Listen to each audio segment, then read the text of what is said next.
What's up, tribe? How you guys doing? Go ahead and hit that subscribe button, and I hope you like this video. This is the Real Housewives of Potomac Season 6, Episode 12. So listen, we start this episode off, we find out that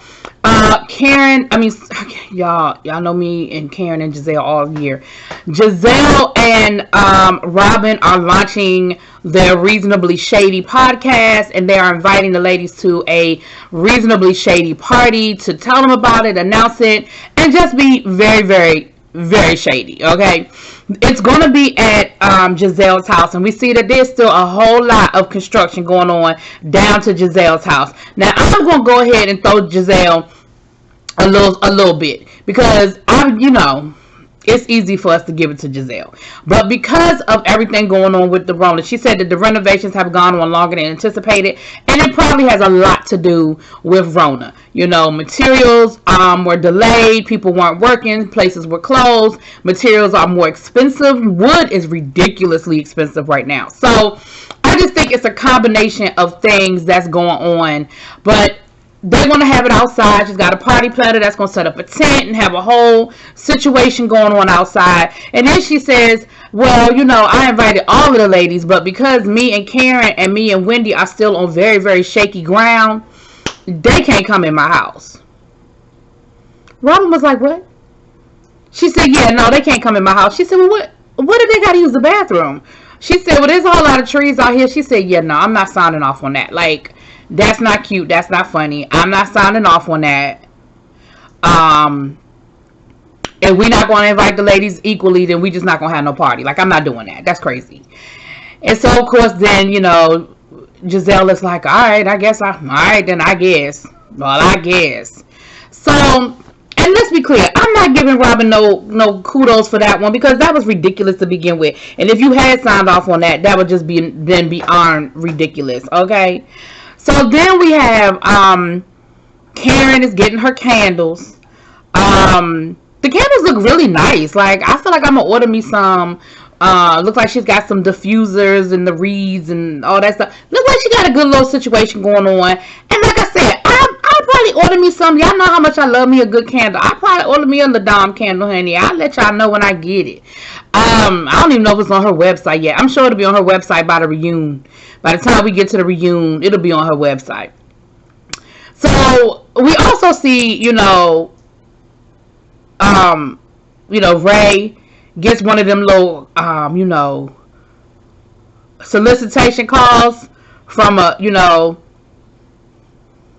hey, big fella, how you doing? Do you need company tonight type situation. Now, let me say this to y'all. I'm going to say this without telling too much of, people's business. But, they generally send those types of solicitation calls based on what they think you would be interested in based on your search engine.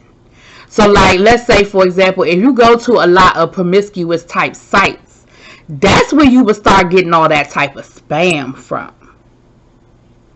Now, I'm not saying that Ray is visiting those types of sites where you would get that kind of spam. I'm just saying that they don't randomly make them kind of phone calls. That's all I'm saying. That's all I'm saying. That's all I'm saying. So, anyway. So then we see Candace with her mama down to the house. And Candace was like, listen, so Lil Birdie, a.k.a. Wendy, whispered in my ear that you was down to the video shoot talking trash about Chris. And that Mia was all up in it. And her mama talked, listen, this the thing about that. Her mama gonna say, I don't remember what I said.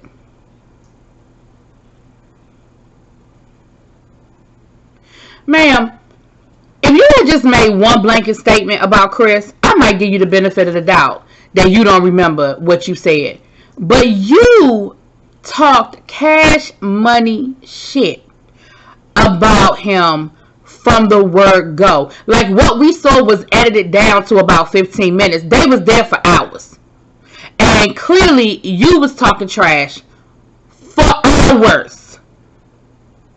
So her mama gonna say, well, they were just asking whether Chris was getting paid. Like, I don't see what the big deal is. And Chris, so at this point, Chris done come in the room, and Chris was like, listen, I don't understand why you worried about anything that's going on between me and my wife and and our finances. Like, I'm not sure what any of this matters.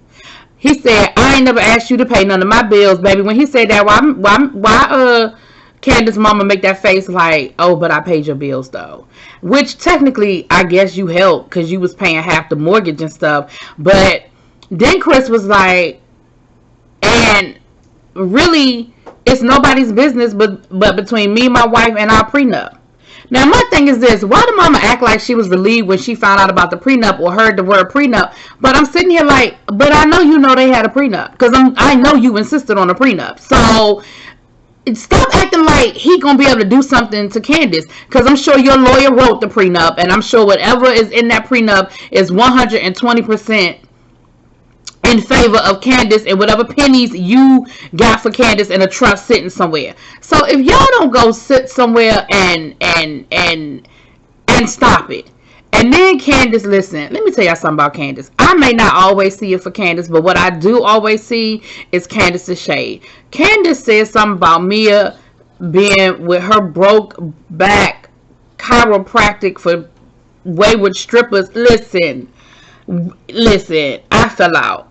I fell out when she said it. It was absolutely hilarious, right? But I just thought it was ridiculous. And for you to sit there with a straight face and be like, I don't remember what I said. Ma'am, you have to know. You knew you were mic'd up. And I know you know that Bravo don't miss an opportunity or a chance to be as shady as they feel like they can get away with. So for you to think, oh, this camera. So for you to think that, I guess you thought wasn't nobody gonna know?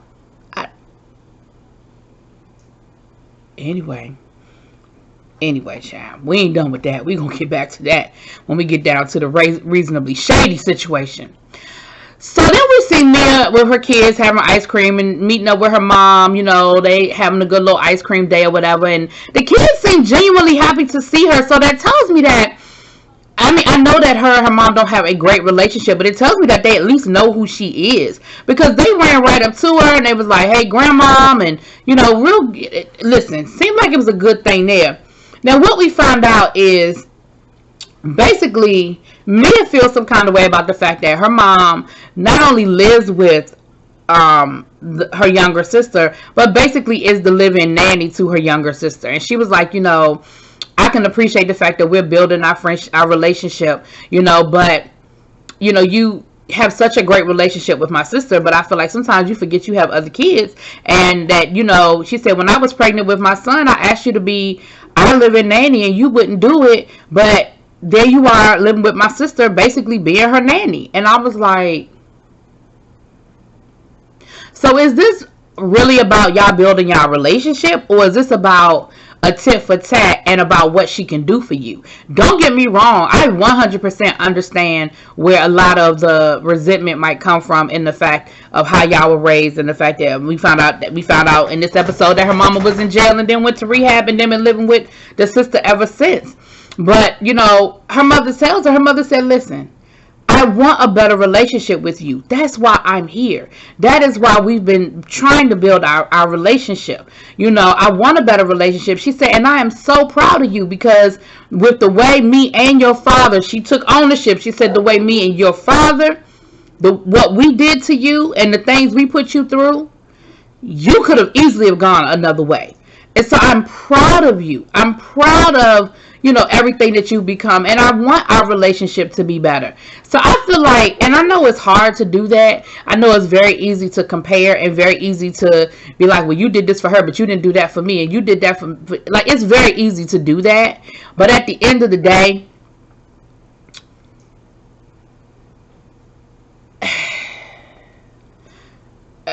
I think you just need to take it where it is and move it forward. Like, maybe she didn't feel comfortable living with you and your family. Maybe her, you know, the sister is younger, and maybe they have different experiences and they're in a different place in their relationship. I don't know. Some parents gravitate to other kids. It doesn't mean they don't love all of their children, but they have, you know, parents have different relationship with their kids, you know? I don't know, but I can appreciate that the mama was like, listen, I am trying. So then we see Wendy. She had Karen come over.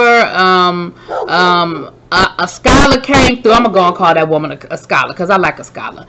She done grew on me, honey. Well, actually, I never had a problem with a scholar. I just couldn't remember her name, so we was calling her Alaska. But I think I remember it now. So we see a scholar come through, and Wendy was like, "Thank you for coming to my home." She was like, "Girl, you ain't told me you live in Canada." And she was like, "Well, I live close to my job," which means she lived close to Johns Hopkins, okay? Which means she lived, like I tried to tell y'all in the first episode, child, she on the other side of Baltimore, okay? She's putting together back to school bags for teachers. And I can appreciate that. As a teacher, as an educator, I can definitely appreciate anybody who is willing to give money, time, resources to educators. I appreciate it all. And a scholar was like, "Hey, I was a teacher for about 10 years. And yes, we do come out of our pocket. We do spend a lot of money on supplies." And she said, "You know, the money that's allocated for resources is just not enough." And I'm a second, third, and fourth that emotion. I can't tell y'all how much money I have spent out of my own pocket. We've talked about it before in my lives about the money that you spend out of your own pocket on supplies. So Wendy, kudos to you. I don't know what school you gave them bags to. I don't know what teacher got them bags, but kudos to you for, you know, creating the situation, for creating the bags, right? What we also find out, Karen told Wendy that she got her candles. You know, Karen said she's gonna put together gift bags for all the ladies, you know, with some freebies in it with the candles and stuff like that, honey. And you know, Karen was like, "Listen, it is enough space in this multi-billion-dollar business that is, you know, DIY." And I mean, not DIY, but what is it? Not DIY, but y'all know, home and interior stuff. Like, the candle industry is ridiculous. I know I spend a lot of money on candles because I love candles. So anyway, the other thing that sort of came up was about Mia and the shadiness that she had for Candace down to the video shoot. Now, of course, you know that sort of put Karen in a bad situation because Karen is cool with Mia, and she was like, "Well, damn, like, girl, like, I don't think Mia meant it like that." Like, I mean, maybe she was just asking. I mean, you know, Karen was taking it in, and she was defending, but not overly defensive. But she was definitely listening to what needed to be said. And then they started talking about whether they were going to go to the reasonably shady part. I mean, the party or not, you know.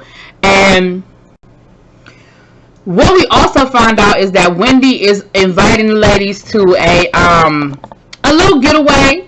She's going to invite the husband, so it can be like a little couples thing down to the Eastern Shore, you know. Remember, they still filming during the COVID, so they were sort of limited and all of the moving abouts that they could do or whatever. So, y'all know how this goes on these trips, child. Y'all know. Wendy's the sponsor, but Wendy ain't really the sponsor. Anyway.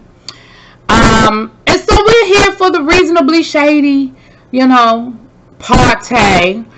It is at Giselle's house. She got a nice tent set up. It's really nicely decorated. But baby, the wind is not cooperating. Stuff is blowing all over the place. The balloons is blowing. The signs is blowing. Giselle then broke her toe. She walking around in a boot.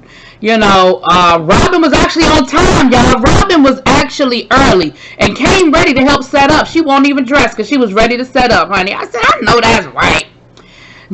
Ashley was the first to arrive. Ashley hadn't been there since, you know, Kern had put the addition. She hadn't been there since the, you know, the first little walkthrough that Giselle had done 2 years before. So she hadn't seen all the, you know, the additions and stuff like that. And then, you know, one by one the ladies end up showing up. The last, y'all, this little cowlick right here is irritating my soul. It's just doing its own thing. It's just there. It's just there. You know, we have a signature drink.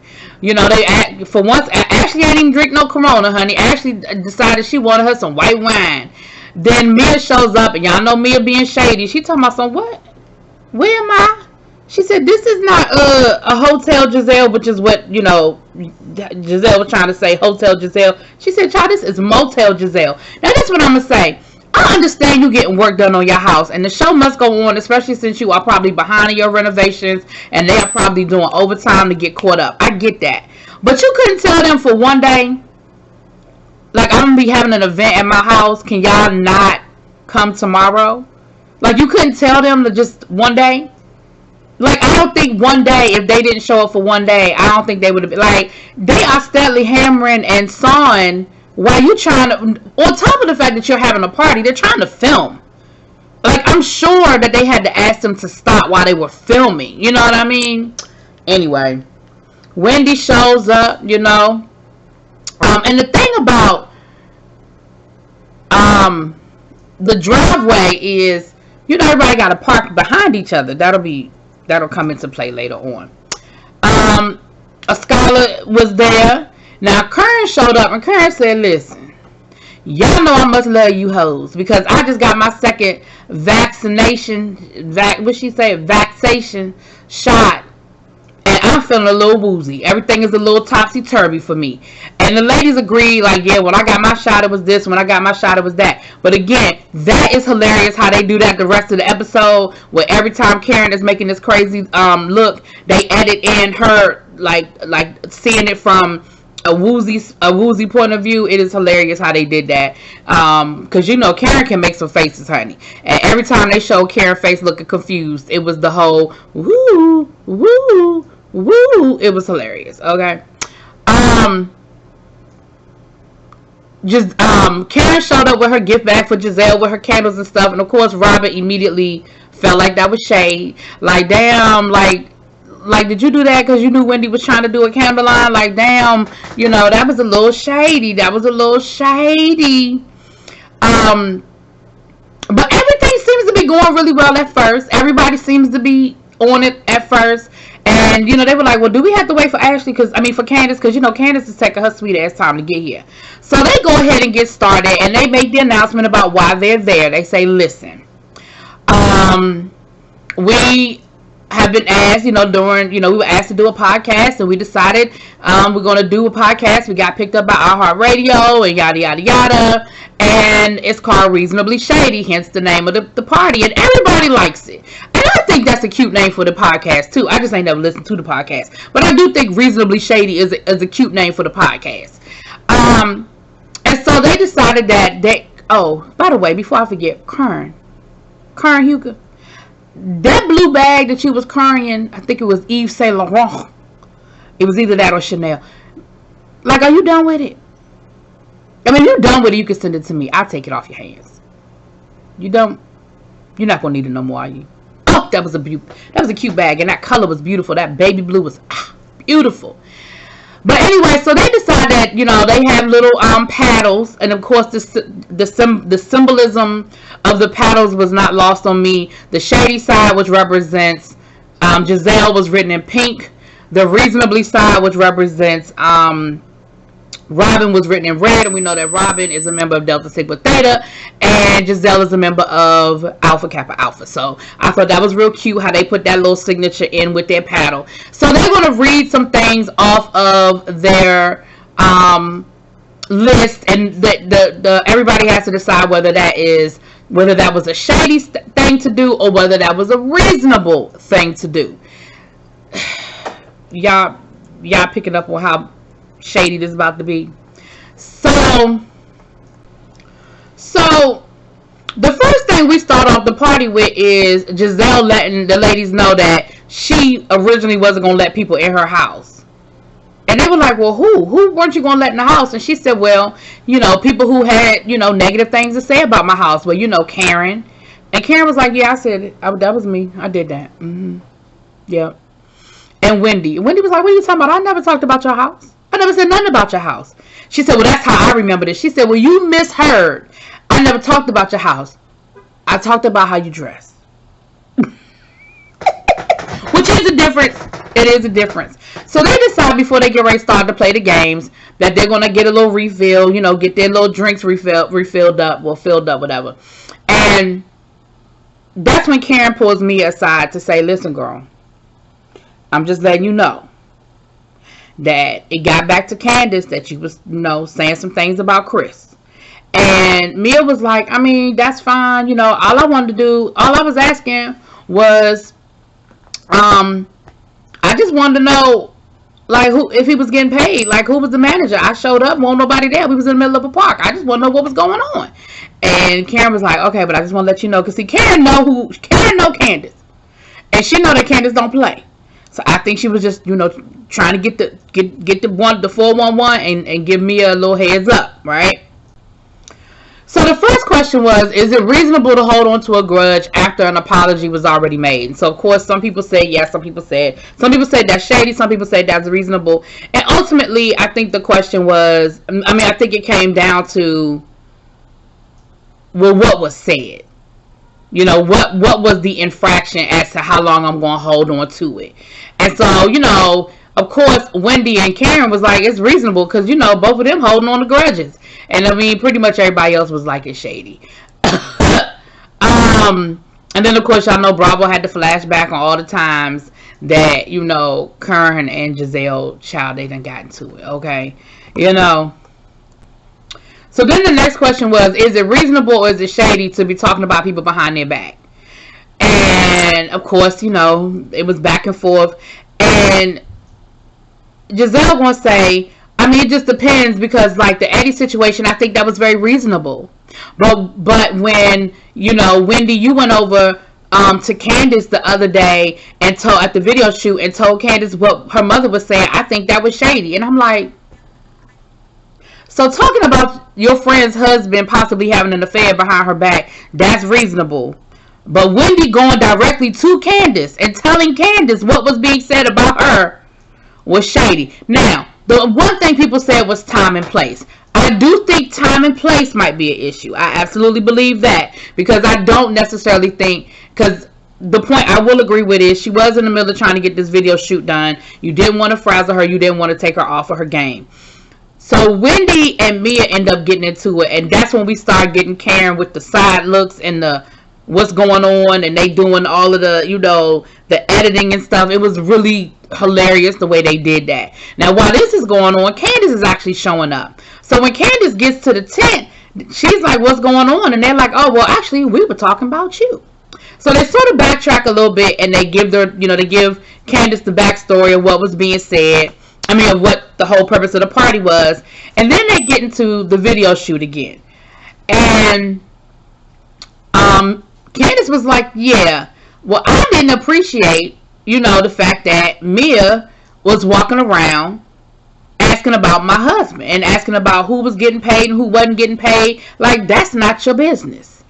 And a scholar actually was with, you know, Candace and had Candace's back and was like, yeah, that wasn't appropriate. Like, that's not your place. That wasn't your place to ask those questions, you know. And I don't see how that had any, and Mia tried to go, you know, tried to get snippy with see, that's why I was calling her Alaska, a scholar. And so then Mia said, well, I felt like I wanted to know what was going on because there was no representation of, you know, when I got there was nobody there. There was nobody to greet me, you know, and I wanted to be, you know, I thought I was going to something that wasn't low budget. Baby, Candace was like, and your mama's low budget. Now listen, y'all know I don't make it a habit to defend Candace.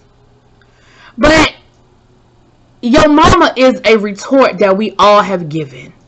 Like, I get it that Mia's mama got a story, and there's a whole backstory to that. But Candace is not privy to that backstory. And for somebody to say your mama, like, I feel like we back with the whole Married to Medicine thing with, you know, Dr. Heavenly saying your mama to everything and everybody getting so offended by that. Like, come on. Like, the your mama thing is what it is. So then Ashley tried to put in her 2 cents, and Candace was like, ma'am, you weren't even there. Which, once again, you weren't, and I don't know why you insist on putting your 2 cents on something that you didn't have nothing to do with. Ma'am, you weren't there.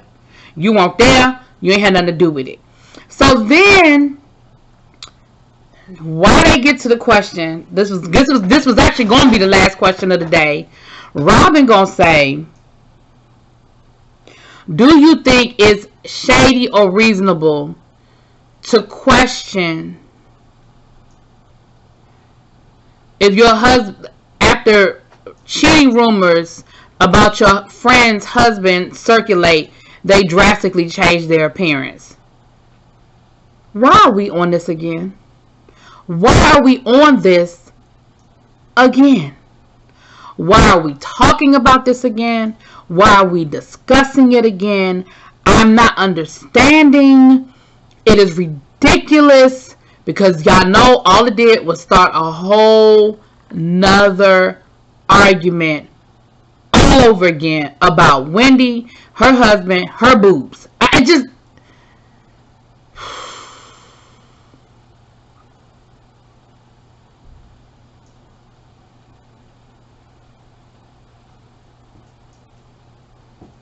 So at this point, Wendy ready to go. Candace ready to go. No, Candace not ready to go. Wendy ready to go. Karen ready to go. And I think Mia was ready to go. I don't know, child. But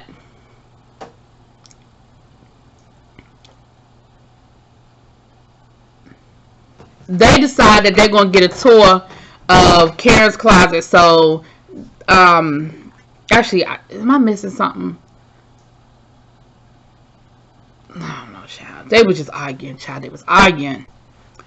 So, I'm sorry, I did miss a part. So, Wendy, well, they talked about drunk Karen, but we've all heard about drunk Karen being fun Karen. Look, if you caught any of Karen Huger's lives down to the IG, you didn't caught drunk Karen, and she's hilarious. Anyway, so Wendy tells them about the trip, that, you know, the trip, and she lets them know that it's a couple's trip or whatever, and Wendy was like, yeah, so I would love to see, you know, Chris and, you know, Ray and your husband. And Robin was like, well, what about Juan? She was like,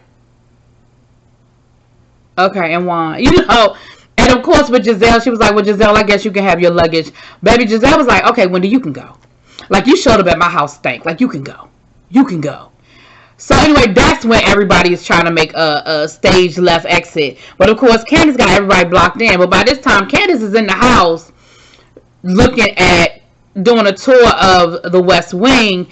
And so, baby, they had to mess around and let baby girl move Candace's car out the way, baby. Now, Robin rode with her, and she tried her best. But, baby, she tore Candace's tire up, honey. She tore Candace's tire up. But ultimately, that was what it was. Listen, the last 25 minutes of the episode were hilarious. And I know this review ran long. I'm sorry, but it was a whole lot. Anyway, let me know what y'all think. Drop it in them comments. Peace.